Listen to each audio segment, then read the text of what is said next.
Good morning दोस्तों, आपका एक बार फिर स्वागत है आपके अपने चैनल डेली डोज इन्वेस्टमेंट पे। तो दोस्तों आज के दिन भी हम एक इंपॉर्टेंट कंपनी का बिजनेस एनालिसिस करेंगे।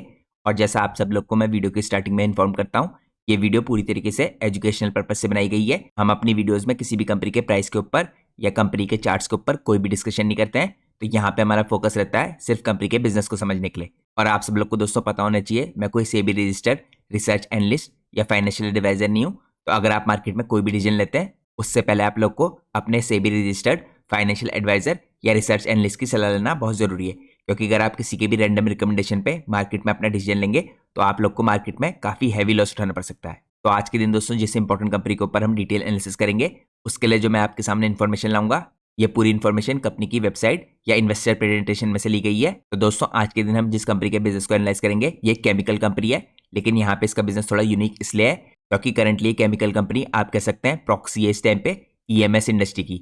ईएमएस यानी इलेक्ट्रॉनिक मैन्युफैक्चरिंग वाली जो इंडस्ट्री है, उसकी आप कह सकते हैं एक तरीके से प्रॉक्सी की तरह है कंपनी। तो इसकी डिटेल मैं आप लोग को तब चेकआउट करूंगा जब हम कंपनी के बिजनेस के बारे में जानेंगे। तो मैं चाहता हूँ पूरी वीडियो लास्ट तक देखिए, जिससे आपसे कोई भी इंपॉर्टेंट डिटेल मिस आउट ना हो। अगर आप लोग चैनल पे पहली बार आए हैं तो प्लीज चैनल को सब्सक्राइब कीजिए और वीडियो को लाइक कीजिए। अगर आपकी कोई भी इंपॉर्टेंट क्वेरी होती है तो आप लोग मार्केट आज के दौरान मेरे से कनेक्ट हो सकते हैं। मेरी जनरल टेलीग्राम चैनल का लिंक आपको हर वीडियो के नीचे डिस्क्रिप्शन में देखने को मिल जाएगा। इसके अलावा दोस्तों अगर आप लोग को चैनल की मेंबरशिप लेनी है तो आप लोग को सिंपली ज्वाइन बटन पे क्लिक करना है। ज्वाइन बटन आपको अपनी स्क्रीन में देखने को मिलेगा। जैसे ही आप लोग ज्वाइन बटन पे क्लिक करेंगे, इसके बाद आपको इसके अंदर अलग अलग टायर्स की मेंबरशिप देखने को मिलेंगी। यहाँ पे फर्स्ट टाइमर की मेंबरशिप है, बिगनर, गोल्ड इन्वेस्टर और प्लेटिनम इन्वेस्टर वाली मेंबरशिप है। आप इनमें से कोई सी मेंबरशिप सेलेक्ट कर सकते हैं। तो यहाँ पे हर मेंबरशिप की दोस्तों कुछ खास एडवांटेजेस हैं जो आप इन मेंबरशिप के अंदर क्लिक करके चेकआउट कर सकते हैं। लेकिन अगर आप लोगों ने इन चारों में से कोई सी भी एक मेंबरशिप ले रखी होगी, आप लोग को यहाँ पे कुछ खास एडवांटेज मिलेंगी। तो सबसे पहली इंपॉर्टेंट एडवांटेज तो दोस्तों यही होगी कि चैनल की मेंबरशिप लेने के बाद आप लोग को मेरा members only Telegram channel join करने का मौका मिलेगा। तो जैसे ही आप लोग ज्वाइन बटन पे क्लिक करके चैनल की मेंबरशिप लेते हैं, उसके बाद आप लोग को अपनी स्क्रीन में यहाँ पे पोस्ट पे क्लिक करना है। पोस्ट के अंदर आपको एक लिंक देखने को मिलेगा, ये मेरे मेंबर्स ओनली टेलीग्राम चैनल का लिंक है। तो दोस्तों मेंबर्स ओनली टेलीग्राम चैनल के अंदर आपको काफी इंपॉर्टेंट कंपनीज के ऊपर, इनके बिजनेस के ऊपर डिटेल एनालिसिस की वीडियो देखने को मिलती है। तो जैसा मैंने आपको बताया दोस्तों, यहाँ पे भी हम कंपनी के बिजनेस पे फोकस करते हैं। हम किसी भी वीडियो में कंपनी के प्राइस के ऊपर या इसके टेक्निकल चार्ट्स के ऊपर कोई भी डिस्कशन नहीं करते हैं। तो आप लोग दोस्तों ये वीडियोस तभी चेकआउट कीजिए अगर आप लोग को कंपनी के बिजनेस को समझना है। इसके अलावा दोस्तों मैं कई बार ये वीडियोस यहाँ पे मेंबरशिप टैब के अंदर भी पोस्ट करता हूँ। तो आप लोग को दो इंपॉर्टेंट जगहों में ये वीडियोस देखने को मिलेंगी। कई बार आपको ये वीडियोस मेंबरशिप टैब के अंदर देखने को मिलेंगी चैनल की मेंबरशिप लेने के बाद, और कई बार आप इन वीडियोस को मेरे मेंबर्स ओनली टेलीग्राम चैनल पे जाके चेकआउट कर सकते हैं। क्योंकि कई दिन मैं इन वीडियोस को directly members only Telegram channel पे पोस्ट करता हूँ। तो दोस्तों 8-10 दिनों पहले मैंने आपके लिए एक इंपॉर्टेंट कंपनी के ऊपर एक डिटेल बिजनेस एनालिसिस की वीडियो पोस्ट की थी। तो दोस्तों उस वीडियो के अंदर मैंने एक important smart meter manufacturing company का बिजनेस एनालिसिस किया था। उस कंपनी का करंटली इंडिया में 20% का मार्केट शेयर है। तो अगर आप लोग को उस कंपनी के बिजनेस को समझना है तो आप उस वीडियो को चेकआउट कीजिए। इसके अलावा दोस्तों मैंने आपके लिए पिछले हफ्ते यहाँ पे मेंबरशिप टैब के अंदर भी एक इंपॉर्टेंट वीडियो पोस्ट की थी। यहाँ पे आप थंबनेल में चेकआउट कर सकते हैं। ये एक ट्रांसफार्मर बनाने वाली कंपनी है। इस कंपनी का भी हमने यहाँ पे काफी डिटेल में बिजनेस एनालिसिस किया था। तो पिछले 1-1.5 हफ्ते में दोस्तों आपको दो इंपॉर्टेंट कंपनीज के ऊपर डिटेल एनालिसिस की वीडियो देखने को मिलेंगी, जो स्पेशली मैंने अपने यूट्यूब चैनल के मेंबर्स के लिए पोस्ट किए हैं। तो ये तो दोस्तों मैंने आपको बताई चैनल की मेंबरशिप लेने की एडवांटेज। इसके अलावा दोस्तों जो मेरा जनरल यूट्यूब चैनल है, उसके ऊपर भी आप देख सकते हैं मैं लगातार आपके लिए काफी इंपॉर्टेंट इंडस्ट्रीज का डिटेल एनालिसिस पोस्ट करता हूँ। मैंने आपके लिए यहाँ पे रिसेंटली एक नई वीडियो पोस्ट की है जिसमें मैंने इंडिया की जो नेवल इंडस्ट्री है, इसका डिटेल एनालिसिस किया है। तो अगर आप लोग भी इंडिया की नेवल इंडस्ट्री को डिटेल में समझना चाहते हैं, यहाँ पे कौन कौन से सेगमेंट है इस इंडस्ट्री में और कौन कौन से मेन प्लेयर्स इस इंडस्ट्री में, तो आप इस वीडियो को जरूर चेकआउट कीजिए। तो ये तो बात थी दोस्तों यहाँ पे चैनल से रिलेटेड इंपॉर्टेंट इन्फॉर्मेशन की। अब मैं आपको सीधे लेके चलता हूँ आज की हमारी इंपॉर्टेंट कंपनी के डिटेल एनालिसिस में। तो जिस कंपनी के ऊपर दोस्तों आज के दिन हम डिटेल एनालिसिस करने वाले हैं, इस कंपनी का नाम है स्टाइरेनिक्स परफॉर्मेंस मटेरियल्स लिमिटेड। तो ये केमिकल कंपनी दोस्तों करंटली मार्केट लीडर है इस टाइम पे एबीएस और एसएएन की कैटेगरी में। अगर आपको पता नहीं कि एबीएस और एसएएन होता क्या है, तो एबीएस का फुल फॉर्म है एक्रिलोनाइट्राइल ब्यूटाडाइन स्टाइरिन, और उसके अलावा एसएएन का फुल फॉर्म है स्टाइराइन एक्रिलोनाइट्राइल। तो ये दोस्तों दो इंपॉर्टेंट केमिकल हैं जो कंपनी यहाँ पे प्रोड्यूस करती है। आपको पता होना चाहिए यहाँ पे इंडिया के अंदर कंपनी का एबीएस की कैटेगरी में 30% का मार्केट शेयर है। इसके अलावा दोस्तों एक और इंपॉर्टेंट केमिकल है जो कंपनी प्रोड्यूस करती है, इसका नाम है पॉलीस्टाइरिलीन। इसके अंदर दोस्तों कंपनी का 20% का मार्केट शेयर है। इसके साथ साथ दोस्तों कुछ और सब कैटेगरीज हैं, छोटी कैटेगरी आप कह सकते हैं, जो यहाँ पे पॉलीमर सेगमेंट के अंदर, जिनके अंदर कंपनी ग्लोबल लेवल पे काम कर रही है। तो जैसे मैंने आपको बताया यहाँ पे 3 मेन इंपॉर्टेंट सेगमेंट है, एबीएस का, एसएएन का और पॉलीस्टाइरिलीन का, जिसके अंदर कंपनी काम कर रही है। तो अगर आप लोग दोस्तों यहाँ पे चेकआउट कीजिए, यूनिक प्रोडक्ट इनोवेशन की कैपेबिलिटीज है कंपनी के पास। कमिटेड है कंपनी यहाँ पे मेंटेन करने के लिए highest quality of performance standards. और जैसे मैंने आपको बताया, इंडिया के अंदर नंबर 1 प्रोड्यूसर है यहाँ पे काफी इंपॉर्टेंट केमिकल्स की। यहाँ पे पैन इंडिया प्रेजेंस कंपनी की काफी स्ट्रॉन्ग है। इसके अलावा दोस्तों company through out India cater कर रही है इस टाइम पे डिफरेंट रीजन के अंदर इन प्रोडक्ट्स को। कंपनी यहाँ पे काफी बड़े तरीके से R&D पे फोकस करती है। 4 प्रोडक्शन यूनिट्स है कंपनी की, 7 सेल्स ऑफिस है, 450 प्लस इंप्लॉयज है जो इस कंपनी के अंदर काम करते हैं। यहाँ पर दोस्तों कंपनी की अगर आप इंडस्ट्री देखें जिनको कंपनी केटर कर रही है, तो इसके अंदर ऑटोमोटिव इंडस्ट्री आएगी, इलेक्ट्रॉनिक्स की इंडस्ट्री आएगी, हाउस होल्ड आएंगे, कंस्ट्रक्शन की इंडस्ट्री आएगी, उसके अलावा हेल्थ केयर का सेगमेंट आएगा, पैकेजिंग आएगी और टॉयज की इंडस्ट्री आएगी। तो जैसे मैंने आपको बताया दोस्तों, यहाँ पे इलेक्ट्रॉनिक्स की इंडस्ट्री के अंदर इसका कारोबार इस टाइम पे काफी बड़ी तरीके से बढ़ रहा है, इसलिए कंपनी करंटली आप कह सकते हैं एक प्रॉक्सी है EMS इंडस्ट्री की तरफ को। तो आप दोस्तों हम इन केमिकल्स के अंदर कंपनी के कुछ इंपॉर्टेंट प्रोडक्ट्स को चेकआउट करते हैं। इसके अंदर आपको एप्सोलैक दिखेगा जो ABS कैटेगरी में आता है। इसके अलावा आपको एसोलैक दिखेगा। इसके बाद आपको स्टेरिलॉय दिखेगा। आपको यहाँ पे एप्सोलेन दिखेगा जिसको आप SN कैटेगरी में रख सकते हैं। और लास्ट में यहाँ पे पॉलीस्टाइलिन आता है। तो ये कुछ इंपॉर्टेंट कैटेगरीज हैं जिनके अंदर आप कंपनी के प्रोडक्ट को डिवाइड कर सकते हैं। इसके अलावा दोस्तों यहाँ पे मैन्युफैक्चरिंग लोकेशन अगर आप देखें इंडिया के अंदर है, और रिसेंटली कंपनी ने थाईलैंड के अंदर एक बड़ी कंपनी का एक्विजिशन किया है जिसकी डिटेल मैं आपको बाद में चेकआउट कराऊंगा। और करंटली दोस्तों कंपनी यहाँ पे सर्व करती है एशिया पैसिफिक रीजन की मार्केट को। लेकिन जिस कंपनी का इसने एक्विजिशन किया है जो थाईलैंड की कंपनी है, वो कंपनी USA के अंदर, जर्मनी, फ्रांस के अंदर, मलेशिया के अंदर और भी कई यूरोप के देशों के अंदर अपने प्रोडक्ट की सप्लाई करती है। तो कंपनी की आपको यहाँ पे रीच बढ़ती हुई दिखेगी उस एक्विजिशन के बाद। तो ये दोस्तों मैंने आपको कंपनी का एक बेसिक ओवरव्यू दिया। अब हम चेकआउट करते हैं यहाँ पे प्रोडक्ट्स को डिटेल में। यहाँ पे जो ABS प्रोडक्ट है, SAN प्रोडक्ट है, ये जनरली किस कैटेगरी में आते हैं और क्या क्या इनके अंदर मैन्युफैक्चर होता है और ये सारे प्रोडक्ट किस किस इंडस्ट्री के अंदर यूज होते हैं। तो सबसे पहले अगर आप देखें ABS, यहाँ पे अगर आप डेफिनेशन देखें इसकी, ABS एक थर्मोप्लास्टिक पॉलीमर है जो बनाया जाता है यहाँ पे पॉलीमराइजेशन की प्रोसेस से। 3 मेन इंपॉर्टेंट मोनोमर्स होते हैं इसके अंदर, जैसा मैंने आपको उससे पहले चेकआउट कराया था। इसके फुल फॉर्म में यही आता है। सबसे पहला इंपॉर्टेंट यहाँ पे मोनोमर होता है इसके अंदर एक्रिलोनाइट्राइल, इसके बाद यहाँ पे ब्यूटाडीन और यहाँ पे स्टाइरिन। तो ABS दोस्तों करंटली नोन है इस टाइम पे अपनी टफनेस के लिए, इम्पैक्ट रेजिस्टेंस के लिए और वर्सिटिलिटी के लिए। इसकी अगर आप प्रॉपर्टीज देखें तो प्रॉपर्टीज के अंदर स्ट्रेंथ और ड्यूरेबिलिटी आती है।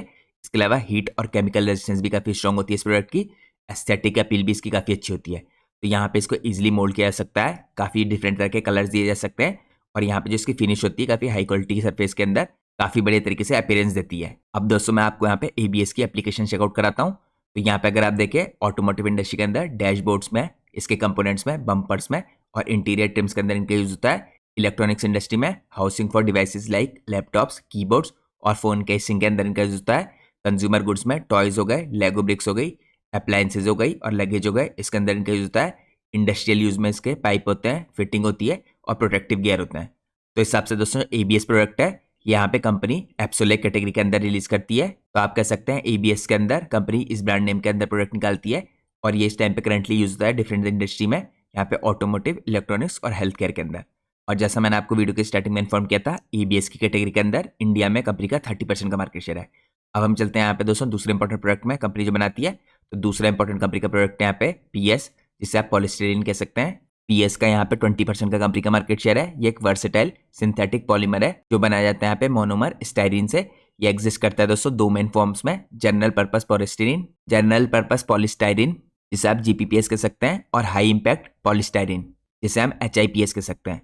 इसके अलावा दोस्तों अगर आप इनकी प्रॉपर्टीज देखें तो GPPS की प्रॉपर्टीज होती हैं ट्रांसपेरेंट होता है, रिजिड होता है, ब्रिटल होता है और ऑफन इसका यूज होता है यहाँ पे अपनी क्लियरिटी के लिए और ईज ऑफ प्रोसेसिंग के लिए। इसके अलावा जो HIPS होते हैं दोस्तों हाई इंपैक्ट वाले, ये मॉडिफाइड किए जाते हैं यहाँ पे रबर की मदद से इंप्रूव करने के लिए इंपैक्ट रेजिस्टेंस का, जो इनको यहाँ पे काफी टफर बनाता है लेकिन यहाँ पे लेस ट्रांसपेरेंट बनाता है।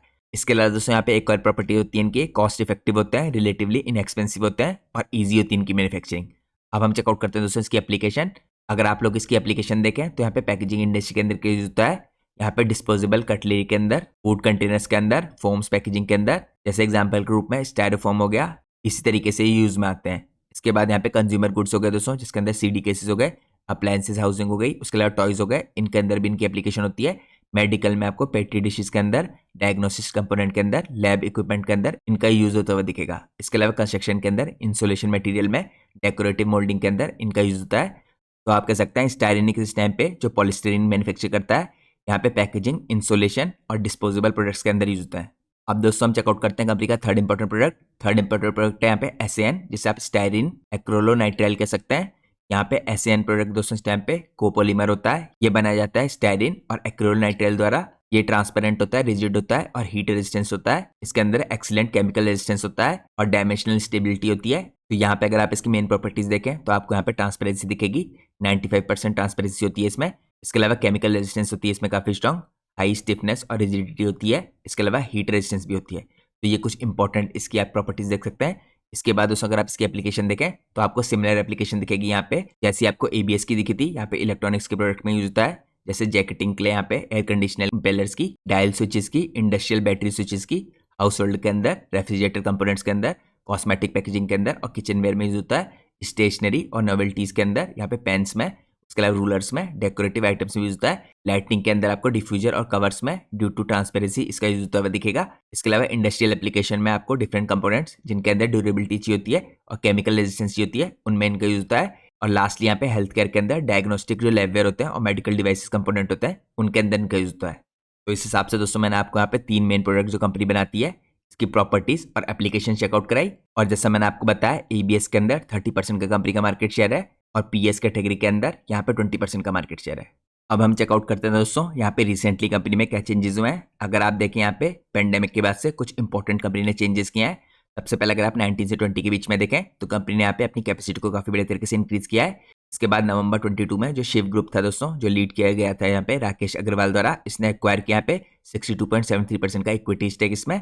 इसके बाद अगर आप देखें यहाँ पे अक्टूबर 23 में कंपनी ने डीबॉटलनेकिंग की और ब्राउनफील्ड एक्सपेंशन किया। इसके बाद सितंबर और नवंबर 2024 में कंपनी ने PS और रबर की कैटेगरी में डीबॉटलनेकिंग की यहाँ पे। उसके बाद दोस्तों जनवरी में आपको कंपनी ने एक्विजिशन किया थाईलैंड की कंपनी का, जैसा मैंने आपको स्टार्टिंग में बताया था। इस कंपनी का नाम था इनियोस स्टाइरोल्यूशन और ये थाईलैंड की कंपनी है। और जैसा मैंने आपको इन्फॉर्म किया था, इस एक्विजिशन के बाद कंपनी का बिजनेस एक्सपेंड होता दिखेगा आपको और भी डिफरेंट ज्योग्राफीज में, जैसे US हो गया, म्यांमार हो गया, उसके अलावा फ्रांस हो गया, जर्मनी हो गया। इन सब देशों में भी कंपनी का बिजनेस एक्सपेंड होता हुआ दिखेगा, क्योंकि दोस्तों यहाँ पे इनियोस स्टाइरोल्यूशन की जो रीच है इस टाइम पे इन सब देशों के अंदर है। अब मैं आप लोगों को लेके चलता हूँ नेक्स्ट पार्ट में। नेक्स्ट पार्ट में दोस्तों हम चेकआउट करते हैं यहाँ पे कंपनी के प्लांट्स कहाँ पे मौजूद है। तो यहाँ पे नादेश्वरी के अंदर इसका प्लांट है जो प्रोडक्शन करते हैं यहाँ पे रबर का। इसकी कैपेसिटी यहाँ पे 27 KTPA की है। इसका एरिया आपको 40,000 स्क्वायर मीटर में दिखेगा। इसके अलावा यहाँ पे मॉक्सी के अंदर इसका प्लांट दिखेगा आपको। इसकी प्रोडक्शन कैपेसिटी 100 KTPA की है। यहाँ पे ABS और अदर प्रोडक्ट बनाती है कंपनी। इसका एरिया भी 45,000 स्क्वायर मीटर का है। इसके बाद यहाँ पे कटोल के अंदर कंपनी प्रोडक्ट बनाती है जो SAN है, वो यहाँ पे इसकी कैपेसिटी 100 KTPA की है। इसके बाद इसका एरिया आपको करीबन यहाँ पे 48,000 स्क्वायर मीटर का दिखेगा। इसके बाद दोस्तों यहाँ पे दहेज के अंदर कंपनी PS बनाती है। इसकी कैपेसिटी 100 KTPA की है और इसका एरिया 2,27,000 स्क्वायर मीटर का है।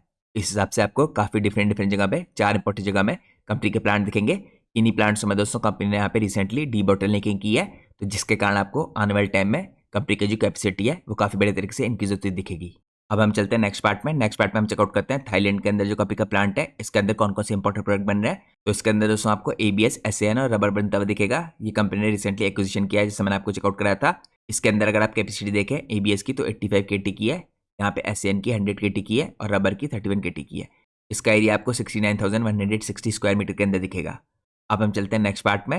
नेक्स्ट पार्ट में हम चेकआउट करते हैं कंपनी के कटिंग एज R&D सेंटर को और किस हिसाब से यहाँ पे एक्सपीरियंस है इसका एग्जीक्यूट करने के लिए ग्लोबल प्रोजेक्ट्स को।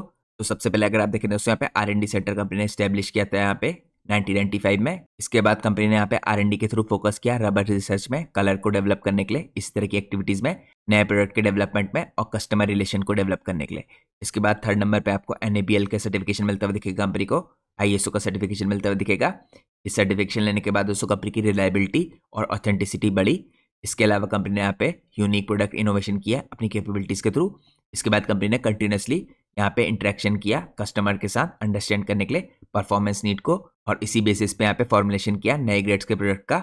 इसके बाद दोस्तों कंपनी ने यहाँ पे अपने R&D सेंटर के थ्रू यहाँ पे रिसर्च करके स्पॉट ऑन कलर कन्फर्मेशन जो यहाँ पे रिक्वायरमेंट थी कस्टमर की, उसके हिसाब से करना शुरू किया। तो R&D सेंटर की दोस्तों काफी इंपॉर्टेंस रही यहाँ पे कंपनी के, यहाँ पे ग्लोबल लेवल पे अपने प्रोजेक्ट को एग्जीक्यूट करने के लिए, क्योंकि कंपनी ने यहाँ पे काफी इंपॉर्टेंट डेवलपमेंट किए हैं। अब हम चलते हैं नेक्स्ट पार्ट में। नेक्स्ट पार्ट में हम चेकआउट करते हैं यहाँ पे कंपनी के मैनेजमेंट के बारे में कुछ इंपॉर्टेंट डिटेल। तो सबसे पहले अगर आप देखें दोस्तों, मिस्टर राकेश अग्रवाल आते हैं, ये कंपनी के चेयरमैन है।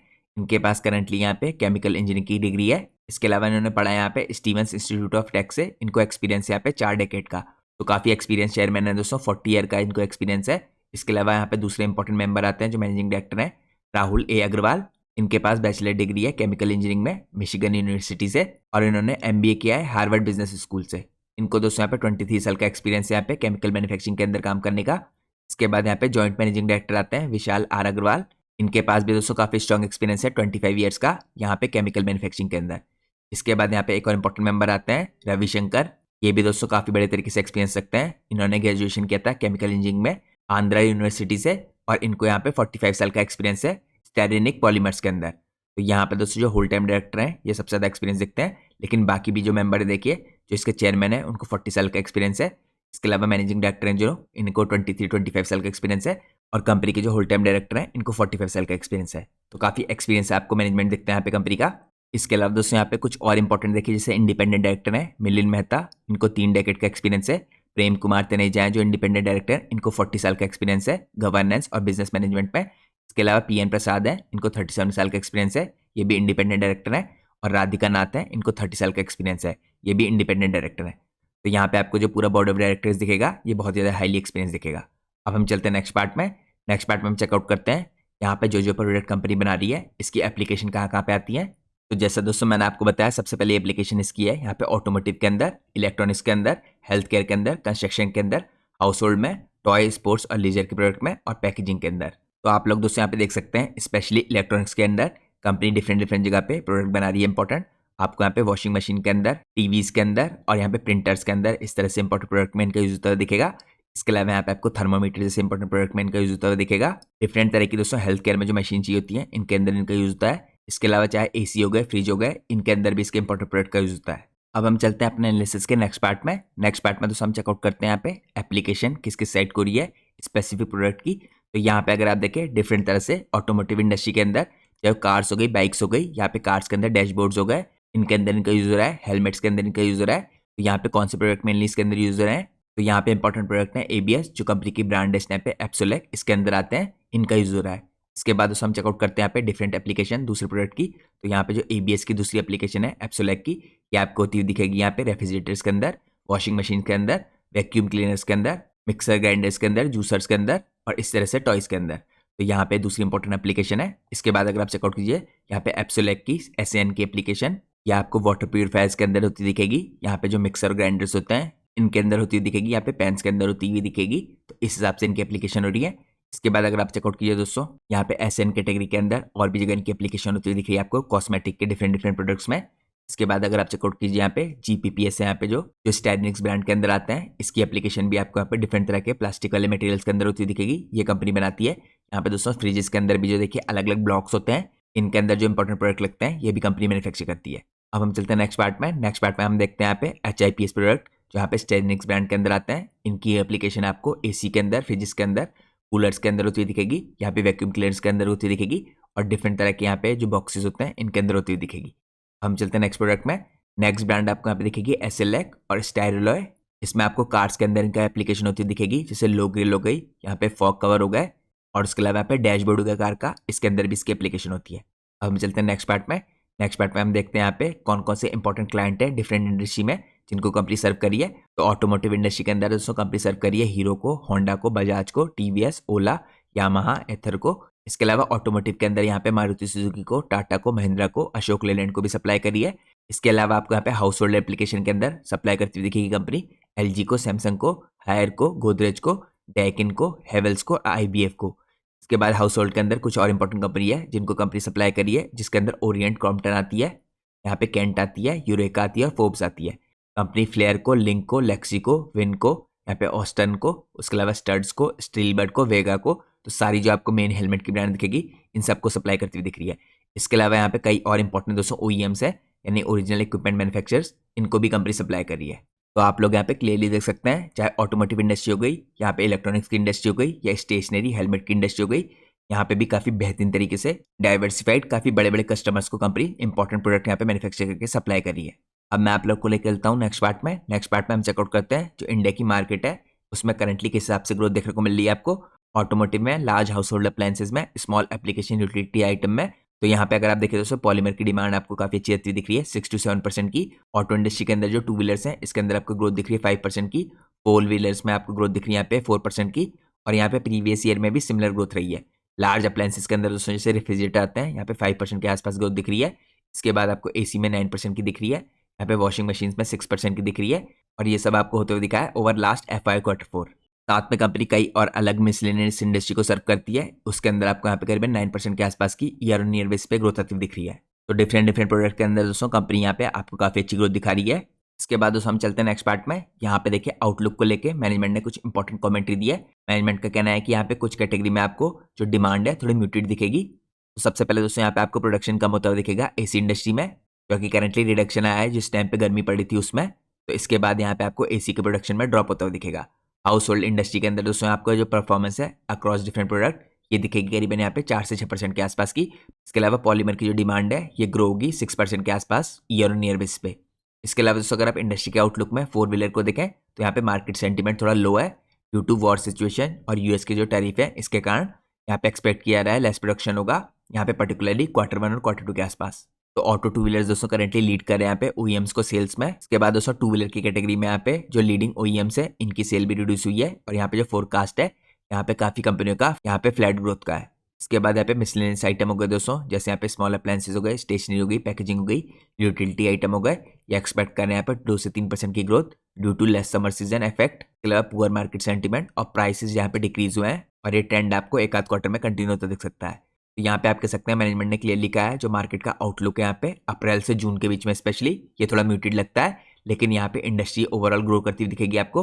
और इनका मानना है दोस्तों यहाँ पे फुल रिकवरी जुलाई से सितंबर के बीच में आती हुई दिखेगी। तो हो सकता है दोस्तों Q1 थोड़ा म्यूटेड दिखे, लेकिन वैसे भी जनरली अगर आप देखें इस तरह की कंपनियों में जो Q4 आता है उसमें हमेशा रिजल्ट थोड़े बेटर आते हैं, क्योंकि यहाँ पे दोस्तों ये कंपनियां सर्व करती हैं देखिए इलेक्ट्रॉनिक मैन्युफैक्चरिंग वाली कंपनीज को।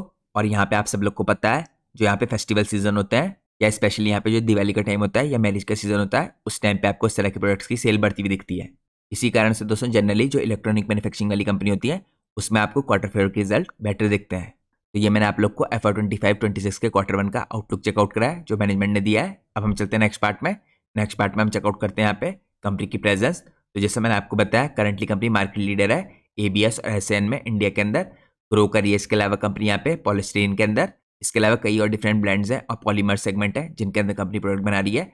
यहाँ पे लॉन्ग स्टेब्लिश रिलेशनशिप है कंपनी का अपने कस्टमर के साथ, तो ये भी कंपनी के पास काफी तगड़ी एडवांटेज है। इसके अलावा कंपनी के यहाँ पे कैपेसिटी एक्सपेंशन के प्लान है, टैप करना चाहिए यहाँ पे पॉलीमर मार्केट ग्रोथ को। साथ में कंपनी टेक्नोलॉजी लीडर है यहाँ पे ग्लोबल और R&D कैपेबिलिटीज के साथ फोकस करती है कंपनी स्पेशलिटी OEM बिजनेस में और इम्पोर्ट सब्स्टिट्यूट के अंदर।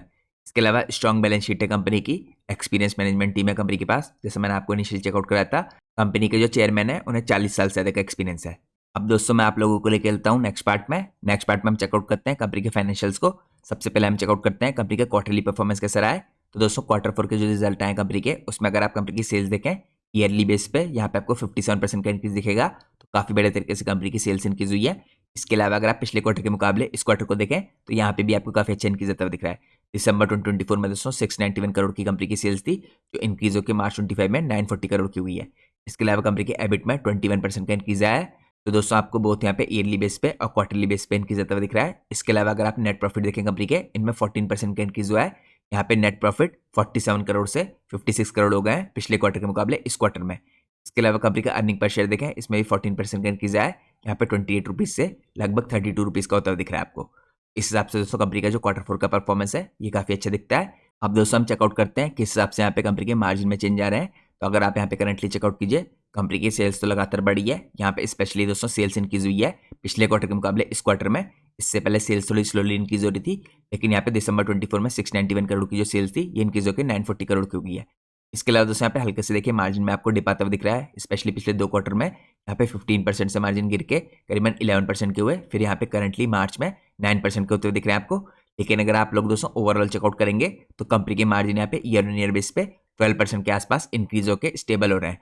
तो यहाँ पे अगर आप देखें दोस्तों कंपनी के मार्जिन यहाँ पे करीबन 10 साल पहले 4% के आसपास थे, जो करंटली आपको पिछले 2 सालों में 12% के आसपास मेंटेन होते हुए दिख रहे हैं। और वैसे भी दोस्तों मैंने आप लोग को बता रखा है जो केमिकल कंपनीज होती हैं उनके मार्जिन आपको थोड़ा फ्लक्चुएट करते हुए दिखते हैं। तो यहाँ पे इस कंपनी के भी आपको मार्जिन फ्लक्चुएट करते हुए दिखेंगे, क्योंकि रॉ मटेरियल के प्राइसेस में यहाँ पे ग्लोबल लेवल पे लगातार चेंज आते रहता है।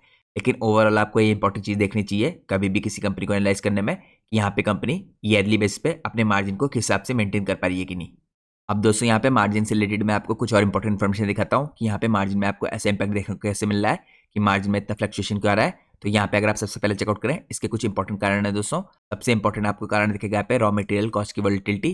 तो यहाँ पे दोस्तों स्टाइरेनिक से प्रोड्यूस करता है इंजीनियरिंग थर्मोप्लास्टिक जैसे ABS हो गया और SAN हो गया, और ये रिलाय करते हैं heavily petrochemical based raw material के ऊपर। तो यहाँ पे स्टायरीन हो गया जैसे, और एक्रिलोनाइट्राइल हो गया, और ब्यूटेडीन हो गया, ये सब के प्राइस जो है फ्लक्चुएट करते रहते हैं, इसके कारण भी इम्पैक्ट पड़ता है।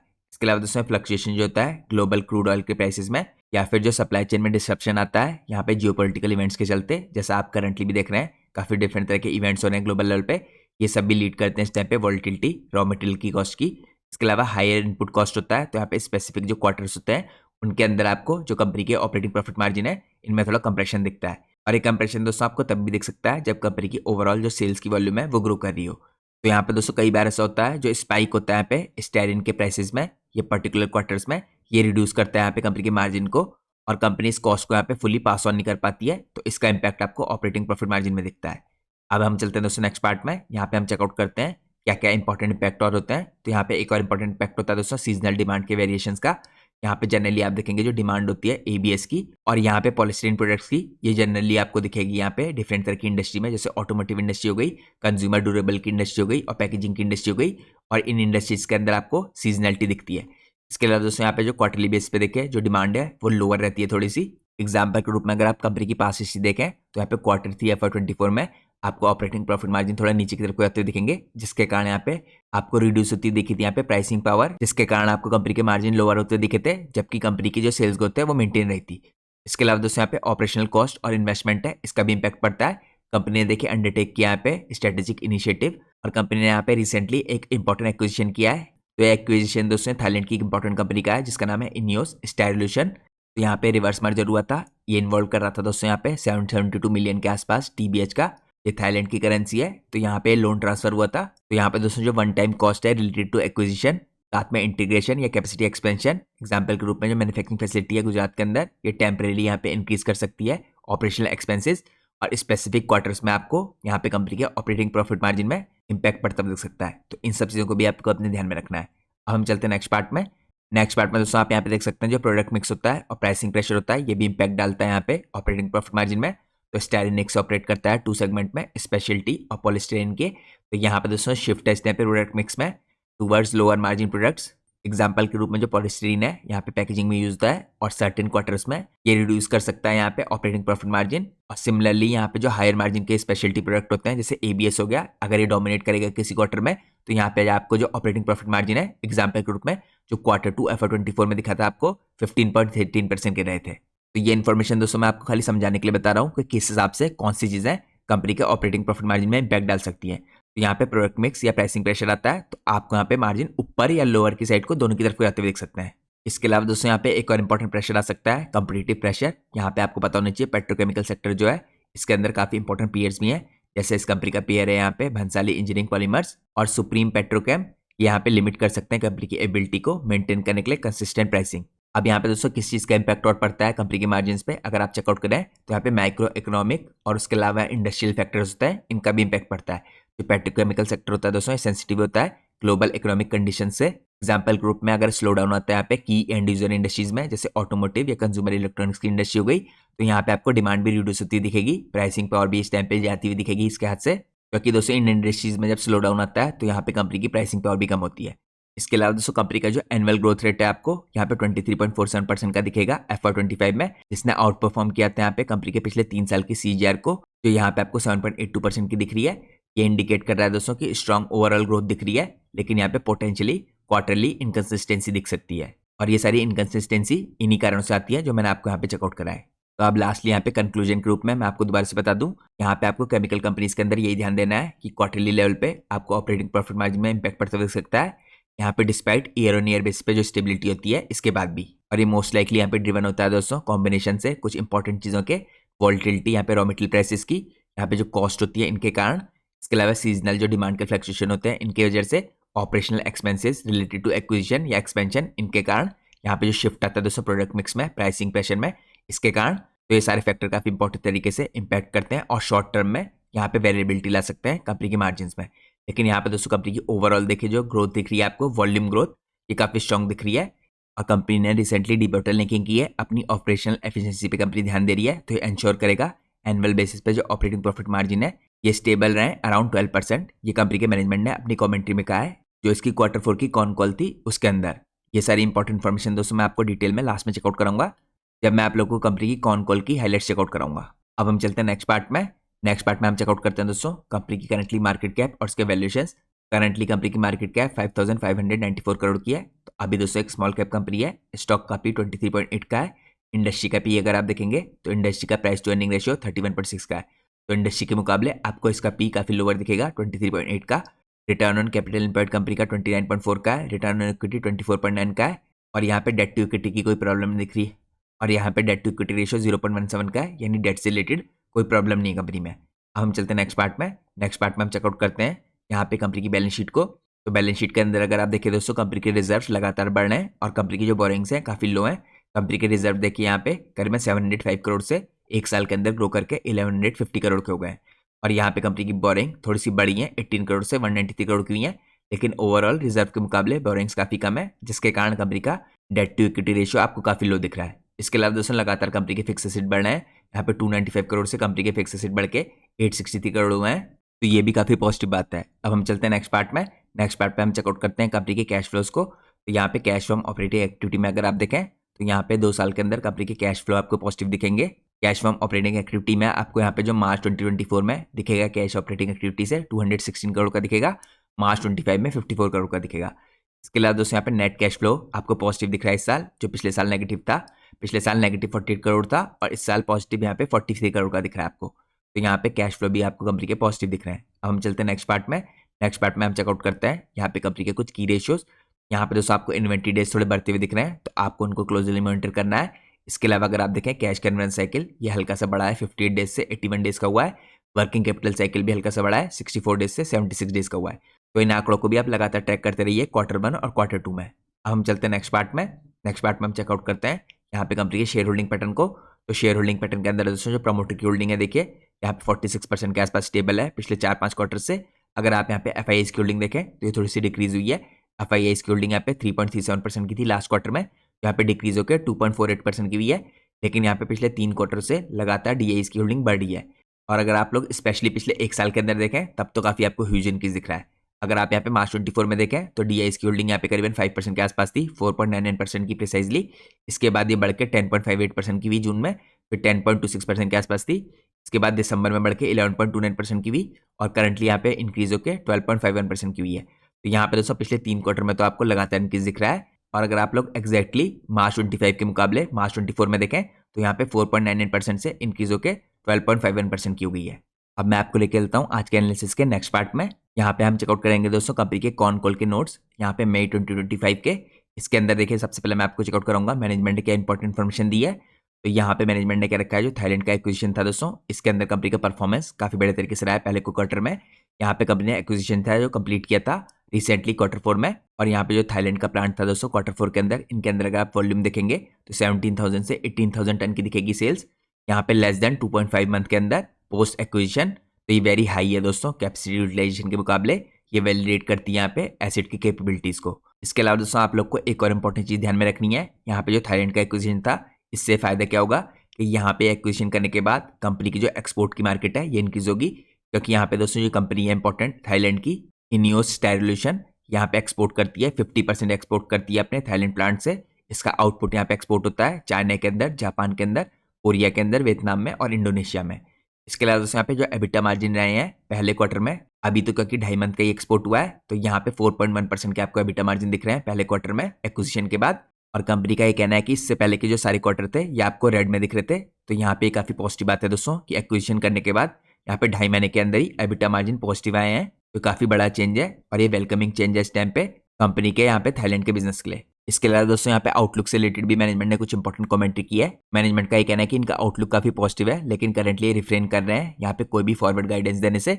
ये साइड कर रहे हैं यहाँ पे कुछ इंपॉर्टेंट कारण इसके, क्योंकि यहाँ पे अभी टाइम लगेगा दोस्तों ऑप्टिमाइज करने के लिए प्रोडक्ट के मिक्स को, कॉस्ट स्ट्रक्चर को और रियलाइजेशन को।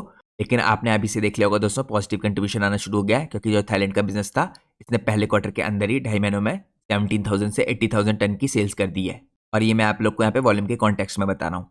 इसके अलावा मैंने आपको दिखाया एबिटा मार्जिन भी यहाँ पे पहली बार पॉजिटिव आए हैं 4.1% के आसपास के। अब मैं आपको यहाँ पे मैनेजमेंट की तरफ से कुछ और इंपॉर्टेंट कमेंट्री हुई है वो चेकआउट कराता हूँ। यहाँ पे अगर आप देखें दोस्तों मैनेजमेंट ने कैपेसिटी एक्सपेंशन से रिलेटेड और डीबॉटलनेकिंग से रिलेटेड कुछ और इंपॉर्टेंट इन्फॉर्मेशन प्रोवाइड की है।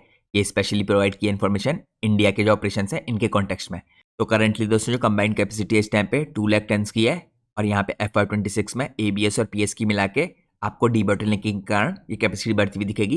यहाँ पे कंपनी का कहना है जो पुश मिलेगा इसके बाद इनकी कैपेसिटी 2,05,000 के आसपास या 2,10,000 के आसपास हो सकती है। तो ये हमें आगे चल के देखना है, ये डिपेंड करता है एग्जैक्टली ये एक्टिविटीज़ कब कंप्लीट होंगी। यहाँ पे इनका कहना है कि यह मिडिल ऑफ ईयर में कंप्लीट होती दिख सकती हैं।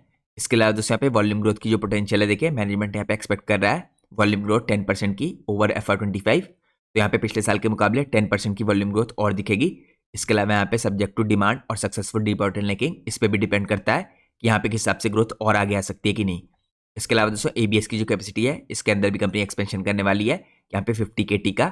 और जो नई ABS की कैपेसिटी है कंपनी कमीशन करेगी यहाँ पे कैलेंडर ईयर 26 में और आपको इसके बेनिफिट दिखने शुरू हो जाएंगे यहाँ पे FY27 से और पूरी तरीके से बेनिफिट दिखेंगे FY28 में। इसके अलावा दोस्तों HIPS का जो एक्सपेंशन है ये भी कंपनी इसका वेट करी है। यहाँ पे डिटेल जो इंजीनियरिंग के एस्टिमेट है इसकी टाइमलाइन और यहाँ पे जो कैपेक्स है इसका क्लेरिफिकेशन कंपनी आने वाले क्वार्टर्स में प्रोवाइड करेगी। अब हम चेकआउट करते हैं नेक्स्ट पार्ट में अगर आप देखें दोस्तों यहाँ पे प्रोडक्ट मिक्स और इंडस्ट्री का स्ट्रक्चर और कॉम्पिटिटिव पोजिशनिंग इसके ऊपर भी कंपनी ने कुछ इंपॉर्टेंट कमेंट की है। यहाँ पे अगर आप एप्लीकेशन की इनसाइट देखें तो कंज्यूमर एप्लीकेशन के अंदर दोस्तों जो ABS और PS का कंटेंट है अप्लायंसेस के अंदर स्पेशली रेफ्रिजरेटर्स में, वॉशिंग मशीन्स में, ACs में ये वेरी करेगा यहाँ पे डिपेंडिंग अपॉन मॉडल और प्रीमियमाइजेशन। इसके अलावा दोस्तों जो प्रीमियमाइजेशन का ट्रेंड है ये कंटिन्यूसली यहाँ पे जारी है। हायर यूज ऑफ ABS हो रहा है ड्यू टू एस्थेटिक्स और आप सब लोग को पता है दोस्तों ABS के अंदर कंपनी के जो मार्जिन है थोड़ा हायर सेट को रहते हैं। तो यहाँ पे अगर ABS की डिमांड बनी रही या इंक्रीज हुई तो कंपनी के मार्जिन में भी पॉजिटिव इंपैक्ट पड़ सकता है। इसके अलावा दोस्तों यहाँ पे जो पेंटेबिलिटी है ग्लॉस कलर ऑप्शन है यहाँ पे स्पेशली क्योंकि जो ABS की क्वालिटी होती है एस्थेटिक्स के रिलेटेड होती है। इसके अलावा दोस्तों जो बैकवर्ड इंटीग्रेशन है इन हाउस सैन प्रोडक्शन के अंदर ये प्रोवाइड करेगा फ्लेक्सिबिलिटी यहाँ पे ABS ग्रेड्स के अंदर और कस्टमाइजेशन ऑफर करेगा यहाँ पे ग्रेट डील ऑफ फ्लेक्सिबिलिटी जिससे डिसाइड कर पाएंगे किस ग्रेड को प्रोड्यूस कर पाए यहाँ पे एंड कस्टमर के लिए। इसके अलावा दोस्तों SAN को सोल्ड करते हैं एज मर्चेंट प्रोडक्ट यहाँ पे 18 किलो टन इंडिया में और सिग्निफिकेंट क्वांटिटी थाईलैंड के अंदर भी।